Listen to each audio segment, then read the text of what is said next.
നമ്മുടെ ഏവരുടെയും ആത്മീയ ജീവിത നിലവാരം ഉയർത്തുവാനും അല്ലെങ്കിൽ അതിന് ഒരു നല്ല നേട്ടമുണ്ടാകുവാനും ഇടയാക്കുന്നത് എന്നുള്ള അറിവോടെ കാഴ്ചപ്പാടോടെ അങ്ങനെ ആഗ്രഹിച്ചുകൊണ്ട് ദൈവവചന ചിന്തയിലേക്ക് നമ്മൾ കടന്നു പോവുകയാണ്. വിശുദ്ധ ബൈബിളിൽ നിന്ന് നമുക്കൊരു വേദഭാഗം ഈ സമയം വായിക്കാം. പുതിയ നിയമ വേദപുസ്തകത്തിൽ എബ്രായ ലേഖനം 13-ാം അധ്യായം അതിന്റെ 8-ാം വാക്യം. പുതിയ നിയമത്തിൽ എബ്രായ ലേഖനം 13-ാം അധ്യായം 8-ാം വാക്യം വളരെ ചെറിയ ഒരു വാക്യമാണ്. യേശു ക്രിസ്തു ഇന്നലെയും ഇന്നും എന്നേക്കും അനന്യൻ ആകുന്നു. പ്രിയ വാത്സല്യമുള്ള ദൈവമക്കളെ, ഇവിടെ പറയുന്നത് the same Jesus Christ yesterday today and tomorrow. നമ്മുടെ കർത്താവായ യേശു അവൻ ഇന്നലെയും ഇന്നും നാളെയും. പ്രിയ ദൈവമക്കളെ, കഴിഞ്ഞ കാലങ്ങളിലും ഈ കാലങ്ങളിലും വരുവാനുള്ള കാലങ്ങളിലും അവൻ നമ്മുടെ ഏവരുടെയും ജീവിതത്തിന്റെ ഏതാവശ്യത്തിനും മതിയായവനാണ്. ഹല്ലേലൂയ. സാധാരണ ലോക മനുഷ്യരെ പോലെയല്ല നമ്മൾ വിശ്വസിക്കുന്ന കർത്താവായ യേശു ക്രിസ്തു.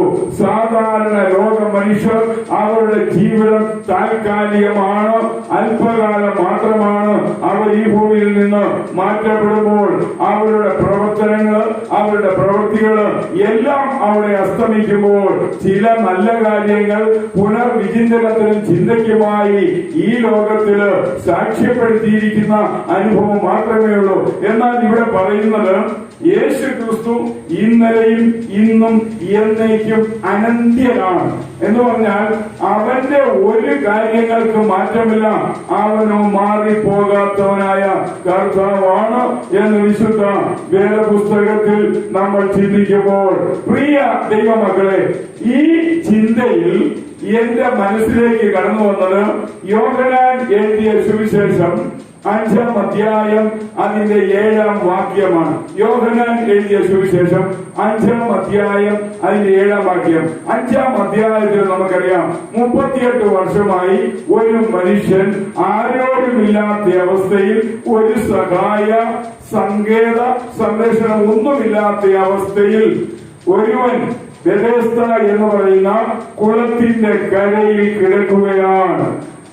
ആ കുളത്തിന്റെ കരയിൽ കിടക്കുന്ന ആ തളർവാദ രോഗി, പ്രിയ വാത്സല്യമുള്ള ദൈവമകളെ, ആ രോഗിയെ കുറിച്ച് നമ്മൾ ആ വേദഭാഗം വായിക്കുമ്പോൾ കർത്താവായ യേശു ക്രിസ്തു ഇങ്ങനെ ഏറിയ കാലമായി, നാളുകളായി ഇങ്ങനെ കിടക്കുന്നു എന്നറിഞ്ഞിട്ട് കർത്താവായ യേശു അവനോടൊരു ചെറിയ നിസ്സാരമായ കാര്യം ചോദിക്കുകയാണ്. നിനക്ക് സുഖപ്പെടുവാൻ, സൗഖ്യം പ്രാപിക്കുവാൻ ആഗ്രഹമുണ്ടോ, മനസ്സുണ്ടോ? പ്രിയ വാത്സല്യമുള്ള ദൈവമക്കളെ, ആ മനുഷ്യൻ പറയുന്ന മറുപടി വളരെ ലളിതമാണ്. കർത്താവേ, എനിക്കാരുമില്ല. പ്രിയ വാത്സല്യമുള്ള ദൈവമക്കളെ, സാർ എന്ന വാക്കാണ് അവിടെ ഉപയോഗിച്ചിരിക്കുന്നത്. സാർ, ഐ ഹാവ് നോ മേൻ. എന്റെ ഭാഗത്ത് എന്നെ തുണയ്ക്കുവാൻ, എന്നെ സഹായിക്കുവാൻ എനിക്ക് വേണ്ടി ആരുമില്ല സാറേ. പ്രിയ വാത്സല്യമുള്ള ദൈവമക്കളെ, ഈ മനുഷ്യൻ കർത്താവായ യേശുവിനെ സംബോധന ചെയ്യുമ്പോൾ സാർ എന്ന് വിളിക്കുകയാണ്. യജമാനൻ, നാഥൻ, ഉടമസ്ഥൻ എന്നിത്യാദി അർത്ഥം സങ്കല്പിക്കപ്പെടുവാൻ കഴിയുന്ന ക്രിയോസ്, കുര്യാക്കോസ്, കൂറിലോസ് എന്നിത്യാദി വാക്കുകളെല്ലാം ഈ വാക്കിന്റെ അടിസ്ഥാനത്തിലാണ് ലോകത്തിൽ രൂപപ്പെട്ട് പേരുകള് പ്രസിദ്ധമായി കാണുന്നത്. അല്ലയോ കുര്യാക്കോസേ, അല്ലയോ കൂറിലോസേ, അല്ലയോ യജമാനനെ, അല്ലയോ കർത്താവേ, അല്ലയോ നാഥാ, എനിക്കാരുമില്ല. പ്രിയ വാത്സല്യമുള്ള ദൈവമക്കളെ, നമ്മുടെ ഏവരുടെയും ജീവിതത്തിൽ ദൈവത്തിന്റെ തിരുസന്നിധിയിൽ ഈ ഒരു മനോഭാവം ഉണ്ടെങ്കിൽ ദൈവം നമ്മളെ അത്ഭുതകരമായ രീതിയിൽ ഉയർത്തുകയും അനുഗ്രഹിക്കുകയും മാനിക്കുകയും വളർത്തുകയും നടത്തുകയും നയിക്കുകയും നിലനിർത്തുകയും ചെയ്യുമെന്ന് കർത്താവായ യേശുവിന്റെ നാമത്തിൽ ഇന്ന് വെക്കാൻ പറയുകയാണ്. കർത്താവായ യേശു ആ മനുഷ്യനോട് പറയാണ്, 3 കാര്യങ്ങൾ കർത്താവായ യേശു ആ മനുഷ്യനോട് പറയുകയുണ്ടായി. ഒന്ന്, സ്റ്റാൻഡ്, നീ എഴുന്നേൽക്കുക എന്ന് പറഞ്ഞു. പ്രിയ വാത്സല്യമുള്ള ദൈവമക്കളെ, ഇച്ചിലൂടെ നമ്മൾ നോക്കുകയാണ്. വൈക്കം, അവനെ കിടക്കുന്ന അവസ്ഥയിൽ നിന്ന് ഒന്ന് സാവകാശം എഴുന്നേൽക്കണം. പ്രിയ വാത്സല്യമുള്ള ദൈവമക്കളെ, എഴുന്നേൽപ്പിക്കുന്ന ഒരു ധ്വനിയും കൂടെ ആ വാക്കിനകത്ത് കാണും. രണ്ടാമത്, എടുക്കാൻ, ജേക്കബ് എന്ന് പറയുകയാണ്. അത് മാത്രമല്ല, ആ എടുക്കാൻ പറയുമ്പോൾ ഇങ്ങനെയാണ് പറയുന്നത്, ജേക്കബ് യുവർ ബെഡ്. പ്രിയ വാത്സല്യമുള്ള ദൈവമക്കളെ, ഇത്രയും നാൾ നീ കിടക്കാൻ ബെഥെസ്ദ കുളക്കരയിൽ ഉപയോഗിച്ച നിന്റെ കിടക്കയും കൂടെ നീ എടുക്കണം. പ്രിയ ദൈവമക്കളെ, എളുപ്പമല്ല. ആമേൻ. പ്രിയ വാത്സല്യമുള്ള ദൈവമക്കളെ, അതിനുശേഷം പറയുകയാണ്, വാക്കം, നീ നടന്നു പോകണം. അപ്പം അവൻ അവിടെ ചുവടുമായിട്ടാണ് വന്നത്, കിടക്കാനുള്ള സാധന സാമഗ്രിയായിട്ടാണ് വന്നത് എന്നിത്യാദി കാര്യങ്ങൾ ഒന്നും അറിയത്തില്ല. എന്നാൽ പ്രിയ വാത്സല്യമുള്ള ദൈവമക്കളെ, കർത്താവായ യേശു ക്രിസ്തു ഇവനോട് എഴുന്നേൽക്കാൻ പറഞ്ഞപ്പോൾ ഇവന്റെ മനസ്സിൽ ഇങ്ങനെ 2-3 ചിന്തകൾ വന്നു കാണും. ഞാൻ എഴുന്നേറ്റ് എവിടേക്ക് പോയി എവിടെ കിടക്കും? പ്രിയ ദൈവമക്കളെ, ഇവിടെ വരുന്ന ആൾക്കാര് എന്നോട് കരുണ കാണിച്ചിട്ടുണ്ട്, അതുകൊണ്ട് ഈ കിടപ്പ് സുഖകരമാണ്. ഇനി ഞാൻ എവിടെ പോയി എങ്ങനെ കിടക്കും? ആരെന്നെ സഹായിക്കും? പ്രിയ വാത്സല്യമുള്ള ദൈവമക്കളെ, ഈ ചോദ്യങ്ങള് ആ മനുഷ്യനിൽ നിന്ന് സ്വാഭാവികമായിട്ട് ഉണ്ടായിരിക്കും എന്നതിന് സംശയമില്ല. നിങ്ങളുടെ ഇന്ന് വരെയുള്ള ആത്മീയ വിശ്വാസ അറിവിലും കാഴ്ചപ്പാടിലും കർത്താവായ യേശു ഈ മനുഷ്യനോട് എഴുന്നേൽക്കൂ, കിടക്ക എടുത്തുകൊണ്ട് നടക്കൂ എന്ന് പറഞ്ഞപ്പോൾ, പ്രിയ വാത്സല്യമുള്ള ദൈവമക്കളെ, നിങ്ങളുടെ മനസ്സിൽ കടന്നു വന്ന ചിന്ത എന്തായിരിക്കും? ഇവിടെ ഒത്തിരി ആൾക്കാർ വരുന്നു, അവരുടെ സഹായങ്ങൾ എനിക്ക് കിട്ടുന്നുണ്ട്. എന്നാൽ ഞാൻ ഇവിടെ നിന്ന് എഴുന്നേറ്റ് നടന്ന് പോയാൽ എനിക്ക് ആരുടെ സഹായങ്ങൾ കിട്ടും? പ്രിയ ദൈവമക്കളെ, ഈ ചോദ്യം അദ്ദേഹത്തിന്റെ മനസ്സിലുണ്ടായി കാണും. ഞാൻ ഇങ്ങനെ വിശ്വസിക്കുന്നു, കിടക്ക എടുത്തുകൊണ്ട് നടക്കുക എന്ന് പറഞ്ഞതിൽ അയാം വിധിയു, ഞാൻ നിന്നോടുകൂടി ഉണ്ടെന്നുള്ള ഒരു ധ്വനി ഞാൻ കാണുക. പ്രിയ വാത്സല്യമുള്ള ദൈവമക്കളെ, ഒന്നും കാണാതെ, ഒന്നും അറിയാതെ, ഒന്നും കരുതി വെക്കാതെ കർത്താവ് നമ്മളെ വിളിക്കത്തില്ല. ആമേൻ. നമ്മളെ ഉണർത്തണമെങ്കിൽ, നമ്മളെ ഉയർത്തണമെങ്കിൽ, നമ്മളെ ഉന്മേഷഭരിതമാക്കണമെങ്കിൽ, നമ്മളെ നടത്തണമെങ്കിൽ, നമ്മളെ നയിക്കണമെങ്കിൽ, അതിനുള്ള പ്രചോദനം നമുക്കുണ്ടാകണമെങ്കിൽ കർത്താവ് വെറുതെ ഒരു വാക്ക് പറഞ്ഞുകൊണ്ട് അവസാനിപ്പിക്കുന്നില്ല. അവന്റെ സാന്നിധ്യം ഇസ്രായേൽ മക്കളെ ഈജിപ്തിൽ നിന്ന് നടത്തിക്കൊണ്ട് പോരുമ്പോൾ മോശ ദൈവത്തോട് ഒരു കാര്യം ആവശ്യപ്പെട്ടു. പ്രിയ ദൈവമക്കളെ, യഥാർത്ഥമായ ലക്ഷ്യബിന്ദുവിലെത്തിയില്ല. അപ്പോൾ മോശ യഹോവയോട് ചോദിക്കുകയാണ്, ഞാൻ ഇവിടെ നിന്ന് പോകുമ്പോൾ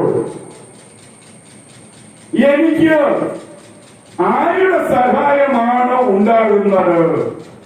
പ്രിയ വാത്സല്യമുള്ള ദൈവമക്കളെ, മോശയുടെ ചോദ്യം വളരെ അർത്ഥവത്താണ്. അപ്പം കർത്താവാം ദൈവം മോശയോട് പറയുന്നത് പുറപ്പാട് പുസ്തകം 33-ാം അധ്യായത്തിൽ നമുക്ക് കാണുവാൻ സാധിക്കുന്നു. ഞാൻ നിനക്ക് മുൻപേ പോയിക്കൊണ്ടിരിക്കും. ആമേൻ, ഹല്ലേലൂയ. പ്രിയ വാത്സല്യമുള്ള ദൈവമക്കളെ, മേഘസ്തംഭവും അഗ്നിസ്തംഭവും ഇസ്രായേൽ ജനത്തിന് മുൻപിലും പിൻപിലുമായി നടക്കുമ്പോൾ നമ്മളൊരു കാര്യം അറിയണം. മുൻപിൽ സംരക്ഷണമുണ്ട്, പുറകിൽ സംരക്ഷണമുണ്ട്. ഞാൻ ഇങ്ങനെ പറയുകയാണ്, മുൻപിൽ സംരക്ഷണമുണ്ട്, പുറകിൽ സംരക്ഷണമുണ്ട്, റൈറ്റ് സൈഡ് സംരക്ഷണമുണ്ട്, ലെഫ്റ്റ് സൈഡ് സംരക്ഷണമുണ്ട്. ആമേൻ, ഹല്ലേലൂയ. പ്രിയ വാത്സല്യമുള്ള ദൈവമക്കളെ, നമ്മുടെ കർത്താവ് നമ്മളെ വിളിച്ചു കൊണ്ടുപോകുന്ന വഴിയിൽ നമ്മൾ ആകുലപ്പെടേണ്ട ആവശ്യമില്ല. മുൻപിലുണ്ടായിരിക്കും, പുറകിലുണ്ടായിരിക്കും, റൈറ്റും ലെഫ്റ്റും 4 സൈഡും നമ്മളെ സംരക്ഷിച്ചുകൊണ്ട് മാത്രമേ മുന്നോട്ട് ദൈവം നമ്മളെ നടത്തത്തുള്ളൂ. ആമേൻ. 38 വർഷമായി ബെഥെസ്ദ കുളക്കരയിൽ കിടന്ന ഈ തളർവാദ രോഗിയോട് ഒന്നും കാണാതെയല്ല കർത്താവായ യേശു പറഞ്ഞത്, എഴുന്നേറ്റ് നിന്റെ കിടക്കയുമായിട്ട് നീ നടക്കുക. ആമേൻ, ഹല്ലേലൂയ. അതുകൊണ്ട് ഞാൻ പ്രിയ വാത്സല്യമുള്ള ദൈവമക്കളോട് പറയട്ടെ, ഇന്നയോളം 38 വർഷക്കാലം തന്റെ ജീവിതത്തിൽ കാണാത്തതും കേൾക്കാത്തതും അറിയാത്തതും അറിഞ്ഞിട്ടില്ലാത്തതും അനുഭവിച്ചിട്ടില്ലാത്തതുമായ മഹാ അത്ഭുതം കാണുവാനാണ് 38 വർഷത്തിന്റെ ഒടുവിൽ ദൈവം ഈ മനുഷ്യനെ എഴുന്നേൽപ്പിക്കുന്നത്. ആമേൻ. അതുകൊണ്ട് വാത്സല്യമുള്ള ദൈവമക്കളെ, എന്തെങ്കിലും വലിയതായ ഇന്നയോളം ഉണ്ടായിട്ടില്ലാത്ത ഒന്നിനെ ഉണ്ടാക്കി തരുവാനോ കാണിച്ചു തരുവാനോ അതിൽ പ്രവേശിപ്പിക്കുവാനോ എന്ന വലിയ ദൈവിക ദീർഘദർശനത്തിന്റെ മുൻപിലെ ദൈവം നമ്മോട് ഒന്ന് പറയുകയുള്ളൂ. ആമേൻ. അതുകൊണ്ട് പ്രിയ വാത്സല്യമുള്ള ദൈവമക്കളെ, ഞാൻ ഈ കിടക്കെടുത്ത് എവിടെ പോകും, ആരുടെ അടുക്കൽ പോകും, എങ്ങനെ ജീവിക്കും, ഈ ചിന്തകളെല്ലാം ഈ തളർവാദ രോഗിയുടെ മനസ്സിൽ ഉണ്ടായിരിക്കും. പ്രിയ ദൈവമക്കളെ, ഞാൻ കാണുന്നത് ആ കിടക്ക എടുത്തുകൊണ്ട് പോകുക എന്ന് പറയുമ്പോൾ ആ കിടക്കയോടൊപ്പം എന്റെ കർത്താവിന്റെ സാന്നിധ്യം. മോശയോട് പറഞ്ഞതുപോലെ, മോശ ആവശ്യപ്പെട്ട പോലെ തിരു സാന്നിധ്യം എന്നോട് കൂടെ പോരുന്നില്ല എങ്കിൽ എന്നെ ഇവിടെ നിന്ന് നീ പോകുവാൻ പറയുന്നു. ആമേൻ, ഹല്ലേലൂയ. മോശയുടെ ആഗ്രഹത്തോടെ തിരു സാന്നിധ്യം തന്നോടുകൂടെ പോകുന്നതിനാൽ തന്റെ യാത്ര ശുഭകരമായി. അതുകൊണ്ട് വാത്സല്യമുള്ള ദൈവമകളെ, ഈ 38 നീണ്ട വർഷക്കാലം ഒരാശ്രയവുമില്ലാതെ ആരെങ്കിലും കൊടുക്കുന്ന ആഹാരത്തിന്റെ ആ അനുഭവം അനുഭവിച്ചുകൊണ്ട് കിടന്ന മനുഷ്യനോട് എന്റെ കർത്താവ് യേശു പറയണം, എഴുന്നേൽക്കുക, നീ ഇന്നയോളം കിടന്ന കിടക്കയും കൊണ്ട് നടക്കുക എന്ന് പറയുമ്പോൾ അവനോടൊപ്പം നടക്കുവാൻ എന്റെ കർത്താവ് ബെഥസ്ദ കുളക്കരയിൽ വന്നതാണ്. ആമേൻ, ആമേൻ, ആമേൻ. അവൻ കിടക്കെടുത്ത് ആ കുളക്കരയിൽ നടക്കുന്ന ആ മൂമെന്റിൽ എന്റെ കർത്താവ് യേശു അവനോടുകൂടെ പോയി. ആമേൻ.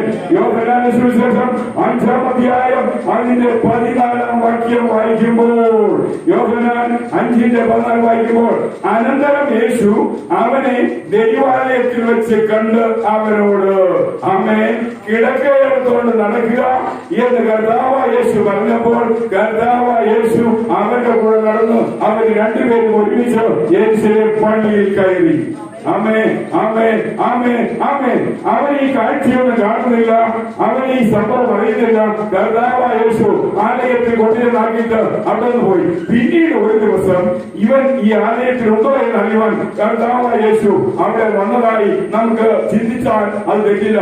ദൈവാലയത്തിൽ വെച്ച് കണ്ട് അവനോട്, നോക്കുക, നിനക്ക് സൗഖ്യമായല്ലോ, അധികം തിന്മയായത് ഭവിക്കാതിരിക്കാൻ ഇനിയും പാപം ചെയ്യരുത്. ആമേൻ, ഹല്ലേലൂയ.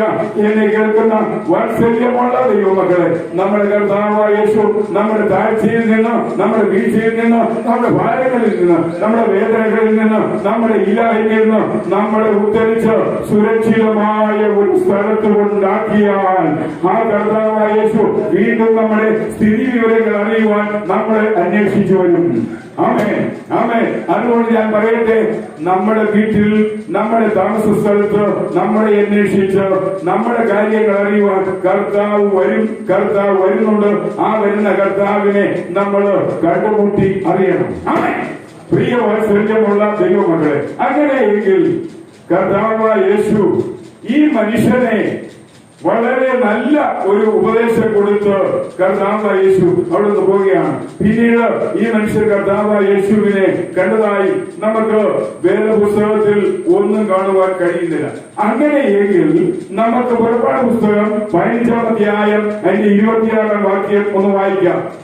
പുറപ്പാട് പുസ്തകം 15-ാം അധ്യായം അതിന്റെ 26-ാം വാക്യം നമ്മൾ വായിക്കുമ്പോൾ അവിടെ ഇങ്ങനെ എഴുതിയിരിക്കുന്നു. പുറപ്പാട് പുസ്തകം 15-ാം അധ്യായം അതിന്റെ 26-ാം വാക്യത്തിൽ ഇങ്ങനെയാണ് എഴുതിയിരിക്കുന്നത്.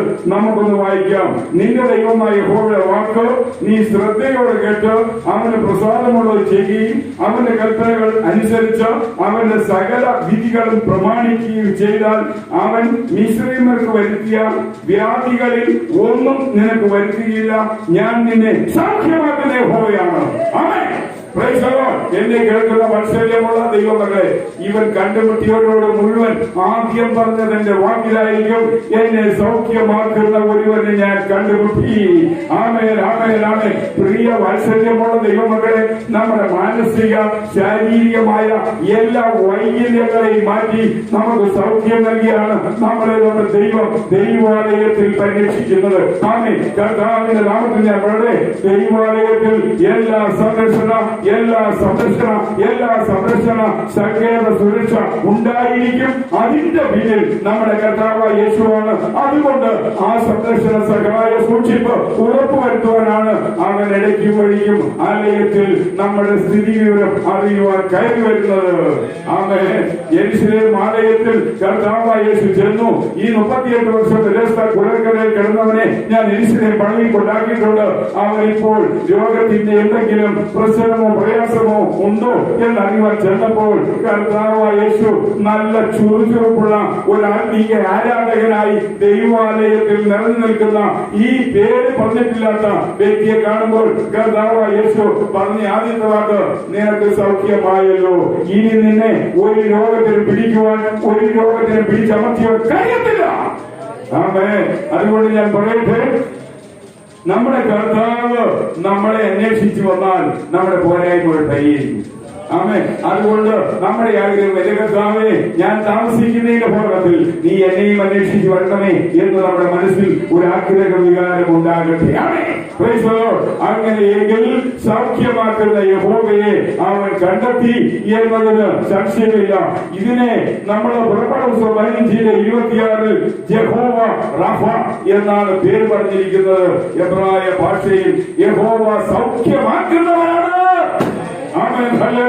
അങ്ങനെയെങ്കിൽ പുറപ്പാട് പുസ്തകം 17-ാം അധ്യായത്തിലെ 8 മുതൽ 15 വരെയുള്ള വാക്യങ്ങൾ നമ്മൾ വായിക്കുമ്പോൾ ഇവൻ വീണ്ടും ഒരു വാക്ക് പറഞ്ഞു കഴിഞ്ഞാൽ, യഹോവ നിസി, യഹോവ എന്റെ കൊടിയാണ്, എന്റെ വിജയത്തിന്റെ, എന്റെ പുരോഗതിയുടെ, എന്റെ നേട്ടത്തിന്റെ, എന്റെ അനുഗ്രഹത്തിന്റെ, എന്റെ ജയത്തിന്റെ കൊടി എന്റെ വീടിന്റെ മുൻപിൽ ഇതാ ഉയർത്തിയിരിക്കുന്നു. ആമേൻ, ഹല്ലേലൂയ, ആമേൻ, ഹല്ലേലൂയ.